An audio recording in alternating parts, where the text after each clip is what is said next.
मार्गशीर्ष महिन्याच्या प्रारंभानंतर खेडोपाडी यात्रांना सुरुवात झाली आहे। यात होणाऱ्या कुस्तीच्या स्पर्धात आता तरुणाई पुढे येत आहे। येवला तालुक्यातील सायगाव दत्तवाडी येथील दत्त जयंती यात्रा महोत्सवातील कुस्त्यांच्या दंगलीत हे चित्र दिसून आले। कुस्ती या क्रीडा प्रकाराला पौराणिक काळापासून महत्त्व आहे। मल्ल अथवा कुस्ती प्रकारचे अनेक उदाहरण पौराणिक कथा व पुराणात दिसून येतात। पूर्वी ग्रामीण भागात कुस्तीच्या तालमी होत असत, परंतु तंत्रज्ञान वाढल्याने अनेक नव्या सुविधा उपलब्ध झाल्या। यामुळे तरुणाई कुस्तीसह बहुतांश मैदानी खेळापासून दूर जात असून हे खेळ लोप पावत आहेत।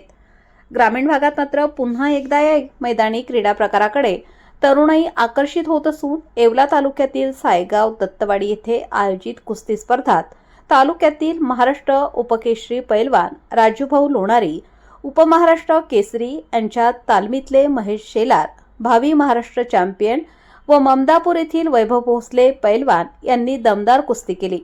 यात ग्रामीण भागातील मल्लांची संख्या जास्त असली तरी काही प्रमाणात शहरी भागातील मल्लांचाही यात सहभाग दिसून आला।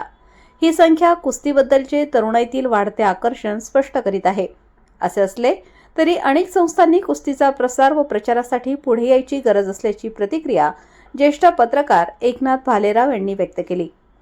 SL9 मराठी न्यूजसाठी संपादक शरदराव लोहकरे, पाटील, सायगाव।